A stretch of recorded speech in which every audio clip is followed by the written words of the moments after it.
we're here to talk a bit about both kind of our stories and also the mission that we have been called into. Um, yeah, so this right here is the Calais Lighthouse in Calais, France. We've kind of adopted it as a symbol of our work there and what we're hoping to do. And you'll see kind of why we're thinking that as we go through this. So let's kind of get started talking about our background and where we're kind of coming from. So Rachel and I both kind of grew up in a denomination where the emphasis was mostly on internal spirituality, on, making sure you have a right relationship with God, making sure you ask Jesus into your heart, live a certain way, don't do certain things, follow certain rules, those kinds of things, so that the emphasis was mostly placed on the individual and the individual's relationship with God. And, there are definitely good things about that. And I realize that now, I realize that then. But I always kind of felt like something was missing. And so growing up, yeah, I knew there was something that wasn't present that I felt like, I was missing out on. There was not a lot of emphasis placed on justice, reaching out to those in need, loving your neighbor. Those kinds of things were often left out of stories that were shared unless the neighbor happened to be a Christian. Yeah, so that's kind of how we were raised and brought up to look at things. So after growing up in that particular group, in that particular denomination, and going to a school for that denomination for a while, I transferred to a Lutheran high school, Concordia Academy in Roseville, during my junior year of high school. And going into that, I kind of had the presupposition that, well, Lutherans aren't real Christians. And so imagine my surprise when I got to the Lutheran school and all of these people that I was meeting, teachers, fellow students, things like that, all seemed to be like good Christian people. So I kind of had this conflict between like, how can these people who aren't really Christian act like they love Jesus so much? How is this possible? And so that really kind of got me thinking about a lot of the preconceptions that I've been raised to have. And one particular teacher, Mr. Donovan, had us read a book that I kind of view as like a turning point in my life. And a lot of you will be familiar with this. The book was called Irresistible Revolution by Shane Claiborne. And again, I think most of you have probably read this at some point. I'm pretty sure Third Way actually was born out of people reading that book. And that book began talking about not only this internal spirituality, but also this spirituality, this relationship with Jesus that causes you to live a different life, a life that shows love to your neighbor, that reaches out to those in need, that extends a helping hand, really takes the words of Jesus seriously about loving your enemies and treating others the way you want to be treated. And so I realized, like, that's the thing that I've been missing. And and I kind of got this idea in my head that like both of these parts were really important. Both the internal personal spirituality was important, and also this part of loving your neighbor, trying to meet physical needs was important, because people are whole people. They're not just spiritual and they're not just physical. And so I kind of view both of those parts as equally important. And I kind of got this feeling that like, man, I'm the only person in the world who thinks this way. Because I kind of looked out at the broader Christianity in America and I saw either what I perceived at the time, either people who placed emphasis on one part or on the other. Not a lot of people really took both things seriously. And so I read more things by like Dietrich Bonhoeffer and Greg Boyd, also big influences in my faith development. As well as studying scripture, particularly the words of Jesus in the Sermon on the Mount. And through that study and through some research that I'd done, I began to read about the Anabaptists. And reading about them kind of showed me that, like, no, I'm not the only one who thinks this way. I found this group of people who really take seriously living out the words of Jesus, loving their neighbor as themselves, having communities that really seek to love each other and do what's right by the world as a whole, treat people as whole human beings, both physical and spiritual.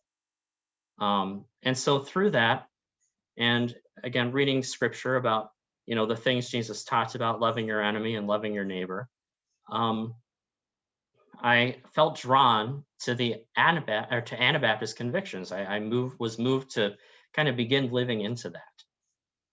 And so after going to that high school, I actually ended up at a college with that denomination as well, not the Lutherans, the one I grew up in.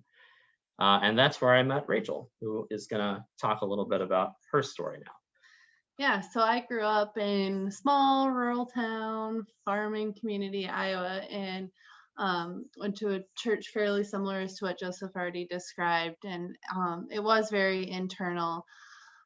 So I had this like deep sense of like kind of knowing what faith was and knowing that it couldn't be my parents, it had to be my own. But we also, my parents were it had insisted that we attend the local public school. So I also got a very, very deep sense of community there too. There was like a whole like 36 kids in my class. So I knew everyone, I knew their birthdays, and I just really loved being just a part of that community and growing together. So like when my dad passed, my whole class ended up coming to the funeral. The school actually sent a bus and like took all the kids there. And that was just very meaningful. So I had this really strong sense of community and I had this really strong internal sense, but they weren't really connected until Joseph and I met in college. And then he started talking about all those things he had been reading and the convictions that he had just been drawn to. And I was like, oh yeah, that's it. That's what I want. That's what I'm missing. That's what I need. And so then now you keep going. Okay, no, we keep going. Yep.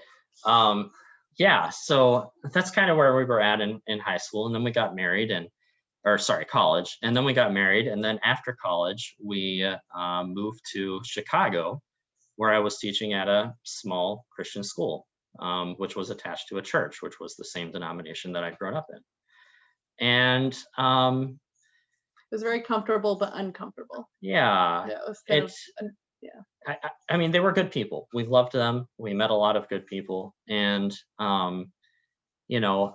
having grown up in that and kind of having different beliefs, I learned how to kind of blend in, not always state what I was thinking, not always kind of speak out when I felt like, something wasn't quite right, those kinds of things.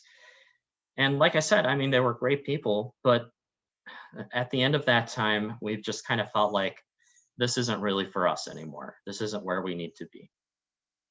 And so after I left teaching at that school and we moved back to the Twin Cities, we deliberately started looking for a Mennonite church. And that's mostly because Mennonites are kind of the largest Anabaptist denomination in the US, I think. And so through our research, we found Third Way Church that looked like a really good place that really cared about the community and things like that. Really seemed to be living into those values that I talked about. And so I emailed with Josias, who was a former pastor at Third Way, emailing back and forth. And then when we came here, we attended Third Way and we've been around ever since. And I've learned a lot about community. I've had a time of healing here, and really learning what it means to be a follower of Jesus. And like I said, take those words of Jesus seriously. And you guys have been with us through the deaths of my parents, the hardest year in my life. You have been through this pandemic with us and so many other less impactful things. Micaiah being born. Micaiah being born. Yeah, all of those things. You guys have been there for us and really shown us what community means. And so we thank you all for that. And so, kind of from that place, we've been looking for what exactly the future was going to be like for us. And that's where kind of this next part comes in. So, a few years back, late 2016, early 2017, our house church was looking for a way to do outreach in our community, our city. And we all kind of talked about it, had a few meetings, decided that we were all interested in working with refugees. And so it kind of fell to me to find an organization for us to get connected with and a way to get involved in the refugee community. And so I discovered this organization called Arrive Ministries. It's a Christian organization. And what they do is they pair church groups with newly arrived refugees in order to just kind of walk with them as they resettle here in their new country.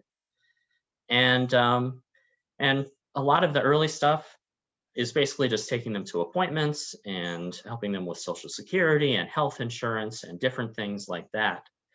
And we got paired with a Karen family, who you'll see in that picture there.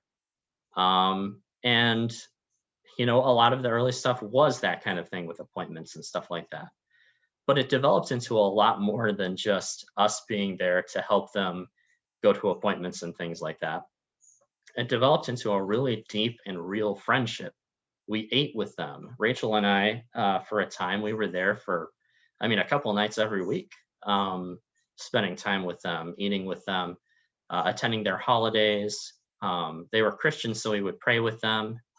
We spent a whole lot of time getting to know them and be known by them. And they taught us about their culture and their hospitality. It was amazing. And so just getting to know them was really beautiful. And we found that, we were kind of in the relationship initially to help walk alongside them and show them things and things like that. But it ended up being kind of a symbiotic, like we learned a lot from them as well. And yeah, we deeply, deeply love them. And so after kind of that experience, we kind of decided that that's when we started talking about missions. We thought like, we would love to do something like this full time because we really felt our lives kind of moving in that direction to really want to serve in that regard. And so we've kind of found that to be our calling. And so we interviewed a few different organizations. This was around the time that the refugee crisis was taking place in Europe. And so that's kind of what put Europe on our radar at that time. So we talked to a few different organizations and we settled on Mennonite Mission Network because, for one, it's the primary mission network with Mennonite Churches USA. And second, they really seem to want to live out those values that we've been talking about. And so we went through their interview process, met with Sharon, who's our field director, got to know them, and started working on putting together a placement for us. And initially, our placement was to go to London to help develop a church there in South London, working in a largely refugee area. And we went to visit, we were set to fundraise, we sent out our first newsletter, and unfortunately, it just ended up turning out that visas, because of laws there, visas were going to be impossible for us to get. And so London just kind of fell through and it wasn't going to work out. And while we were there visiting London, October 2019, we were at an event and we met a man named Simon Jones, who's a Baptist pastor there in London. And Simon and I were just talking, getting to know each other a little bit. And he told me about an organization that he's a part of that has a house in Calais, France, that houses particularly vulnerable people there, refugees. And that, that they do a lot of work there in that community. And he even told me, visas are a lot easier to get in France than in the UK. And I had, like, the visa thing hadn't even occurred to me at that point. I didn't think it was going to be a problem. So later on, when the visas fell through and the whole thing with London just fell through, I mentioned to Sharon that Simon and I had talked about this, and she was intrigued by the idea. So we reached out to Simon, and over the course of last year, we had meetings with him and with a variety of other people who are involved in that house in Calais, the whole board there, some English, some French. Um, and we got to know them pretty well through the year, and they're amazing people. Um, and Towards the end of the year, we finally got an official call from them, an invitation into ministry to come and serve with them at that house. So that's what we're going to be doing. And let's talk a little bit about the background of what the house is and what they do there. So you probably know that thousands of people each year flee war, death, and famine around the world, and flee their countries for whatever reason. Their lives are in danger. And a lot of them end up in France. They go through Europe and they make their way to France with usually the goal of getting into the UK. They have a variety of reasons they want to settle there. But France is a big place for them because of that. Now, France has kind of a long and complicated history with racial issues.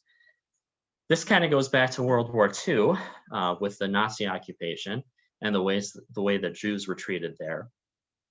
And so coming out of World War II, the French government kind of decided that they weren't even going to think of race as an issue.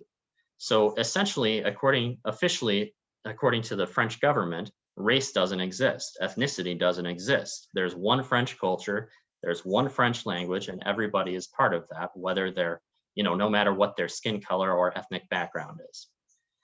Now that sounded good on paper, but as a result, none of their policies are targeted based on ethnicity. None of their financial assistance is targeted based on ethnicity. So in fact, it's illegal to ask questions about race on the census in France. And so they actually don't even know what the ethnic makeup of the country is. Any kind of idea they get is basically an educated guess because they can't ask those questions on their census. And so that has led to some problems like we'll see here. So around 2015, 2016, there was the big refugee crisis in Europe. This has been going on for a long time, people fleeing to Europe. And they flee for a variety of reasons. This time it was because of the Syrian civil war. And Calais has kind of always been a really big spot for that kind of thing because you'll see on the picture on the left there, it's the closest geographic location in mainland Europe to England. And you can see on that picture on the left, the cliffs of Dover in England, just across the channel from the Calais beach. And so you can see it on a clear day. And it's also one end of the channel. So there's multiple ways of getting to England from Calais. And so people were fleeing their home countries, coming through Europe, ending up in Calais in such great numbers that they set up this informal community. And so many of them came that it was huge, up to 10,000 people at its height. It came to be known as the Calais jungle. And like I said, at one point, it was essentially just a suburb of Calais. It had tent housing, shacks, kind of an informal economy, all of that kind of stuff. It was huge. It was one of the biggest concentrated group of refugees in Europe. And the French government tolerated it for a while, about a year. In 2016, around the time of Brexit, around the time of the rise of the white nationalist movement in Europe, the French government decided that they had to put on a show of being hard on immigration. And so they went through the camp, the Calais jungle, and they completely demolished it. They deported people. They sent people to various places around Europe. And yeah, they tore it to the ground, got rid of everyone and everything, just trying to get people to go away. And interestingly, people didn't just go away. That's not how it works. Um, in fact, the situation today is that no one knows for sure, but there are around 1,000 to 1,500 exiles. We call them exiles because they don't have a home country and they're not wanted in Europe. And so they really truly are exiles. They don't have any official refugee status. They don't have any official status in France. And so there's around 1,200 exiles in Calais today. And they can't work because they don't have official status. They don't have basic hygiene. They don't have transportation. They don't have food. They don't have clean water. Shelter. They don't have shelter permanently. They're not provided with anything that they can use for security. They don't have any security whatsoever. And for example, the French police have made this really difficult. They will go through any encampments whatsoever, and they'll kick people out, tear down the tents, make them leave. Anything they can't take with them, the police will confiscate or get rid of. And that's what you'll see in the pictures here. They're just clearing out camps. That's what they do Nightly. almost every night. Yeah, nightly. And in fact, they've tried to make it, as Simon says, they've tried to make it so hard that the refugees, the exiles, will just leave, go away. We don't want to have to deal with this. And so, in fact, on the bus system, they had a policy for a while where exiles were not allowed on the buses to ride.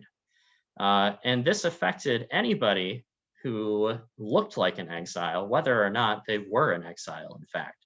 They would kick people off the bus based on skin color.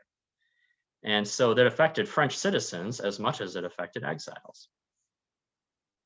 But that's kind of the racial situation there right now. And so Alex, another worker at the house in France, in Calais, has expressed to us that he's talked with these exiles and they kind of get this sense that they're not wanted. They get this belief that nobody cares about them, that they're not wanted, they're not loved, nobody wants us here. Some of them have even considered going back to their home countries. Yeah, they specifically asked him, why does no one want us? Why doesn't anyone want me, is what one person told him. So that's where the house comes in. So it's officially called the Maria Skepstova House. We still don't really know where that name came from, but that's what it's called.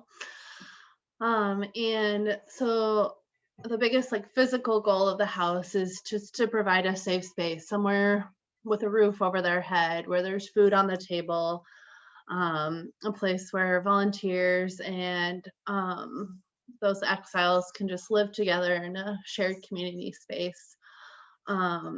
So that's, the major physical purpose. But they also, just even as we were talking with the board, their whole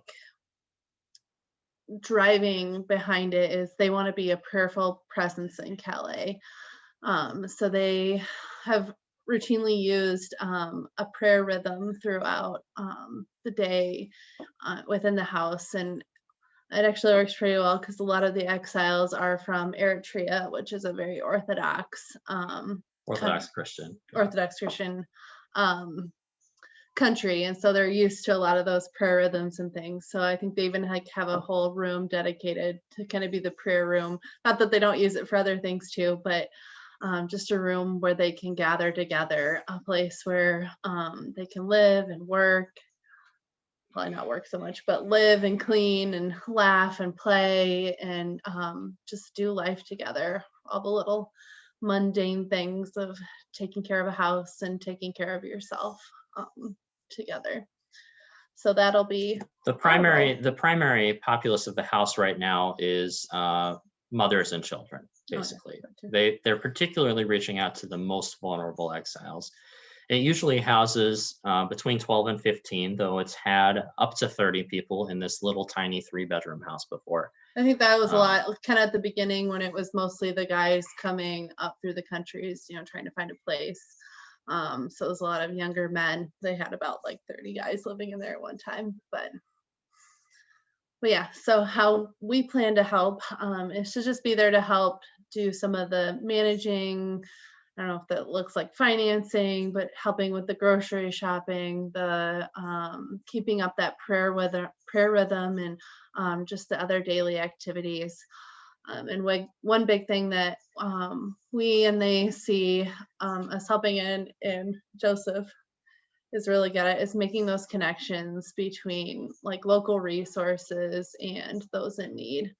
I mean, that's what you got your master's degree into, wasn't it?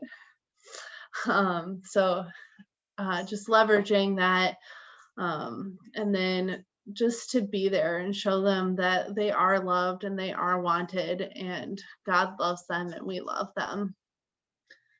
So yeah, to be that peripheral presence, and through all of those things, hopefully just be a light there, like the lighthouse. Yeah, to be a light for the gospel in Calais, the good news that people, every person is loved and every person is wanted. And our goal, I'll make this clear, our goal is not to westernize. Our goal is not to help them become, Be the white savior. yeah, to be the white savior, to help them become French, essentially, or English or whatever. Our goal is to walk alongside them where they are now. And it's a very transient place. People are coming and going very often. But while they're there, we want them to know that they are loved and they are wanted. And that will be our primary purpose while we're there. So yeah, and then So be praying for us. Yeah. As we go along that rhythm, we would love and covet your prayers too, especially now as we're preparing to. There's still kind of a lot of unknowns, and just a lot of things that we know that'll come up. Oh yeah, Brian Ward talked a little bit about spiritual warfare with us, and that's not something that was really emphasized as we grew up. That wasn't really emphasized in our home denomination, our growing up denomination. And so that's something that we will need a lot of prayer about, is that spiritual warfare. So be praying for that specifically. Yeah. And then also financially. So as you can see, we need about $8,762 per month to get us there. And throughout, right now we're set up for a 2-year term. And we'll be evaluating that with both the mission board and the house when that comes closer to a close. But that's our commitment as of right now, is a 2-year commitment. And so we've received about $1,379.10 so far. So you can see that little plane, or about what, 15%? About 15% there. So right now we're kind of looking for just commitments, preferably a monthly commitment. I know some of you have done that already, and we're so thankful. But it takes a lot to get there. Yeah, and we're looking for specifically, like she said, monthly commitments, because that helps factor into our budget and we can see it over the full 2 years then. Now, we're not asking for a lot. If you're able to give $50, $100 a month, or whatever you can give, is very much appreciated. Obviously, any one-time gift, anything like that, also very much appreciated, because everything helps. And unfortunately, Europe's not a cheap place to live.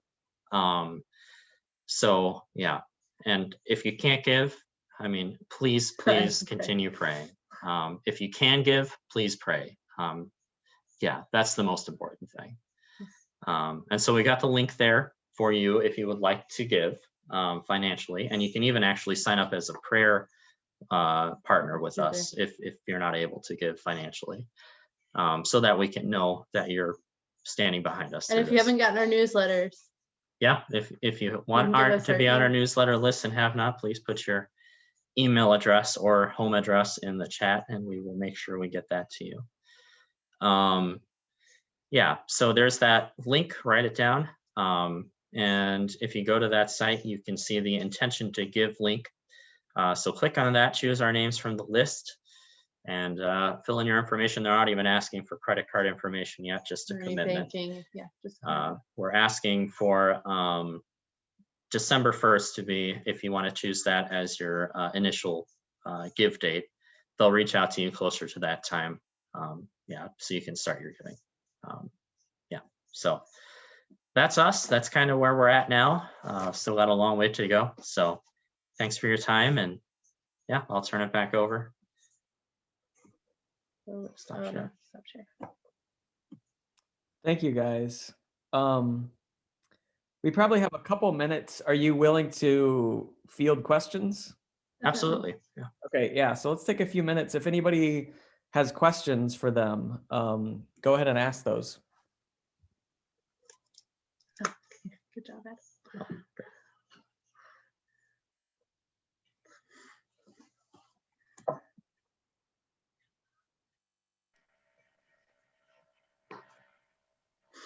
I'm just wondering what is your goal? When would you like to leave?